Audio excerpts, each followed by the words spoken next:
Hello friends, daily రొటీన్గా కాకుండా ఇలా డిఫరెంట్గా సేమియా ఉప్మా ట్రై చేయండి. ఇది చాలా టేస్టీగా ఉంటుంది. ఆయిల్ హీట్ అయ్యాక పోసిత్తులు, జీలకర్ర అండ్ కరివేపాకు, ఆనియన్స్, పచ్చిమిర్చి వేసేసి మొత్తం కూడా ఆయిల్లో ఫ్రై చేసుకోండి. అది కూడా మాడకుండా చూసుకోండి. తర్వాత అల్లం పేస్ట్ వేసేసి మొత్తం కూడా మిక్స్ చేసుకోండి. ఆయిల్లో ఫ్రై చేయనియండి.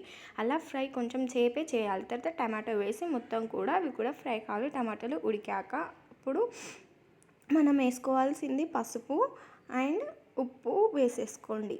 మొత్తం కూడా వేసేసి మిక్స్ చేసేసుకోండి. ఇలా ట్రై చేయండి, ఖచ్చితంగా ట్రై చేసి కామెంట్ పెట్టండి. చాలా టేస్టీగా ఉంటుంది. ఇలా ఉప్మా రవ్వ పోసుకున్నట్టు వాటర్ పోసుకోవాలి. ఇలా మొత్తం వాటర్ కూడా మసిలాక సేమియా అనేది బ్రౌన్ సేమియా ఉంటుంది, వైట్ సేమియా ఉంటుంది. బ్రౌన్ సేమియా చేతితో చేసుకుంటే చాలా టేస్టీగా ఉంటుంది.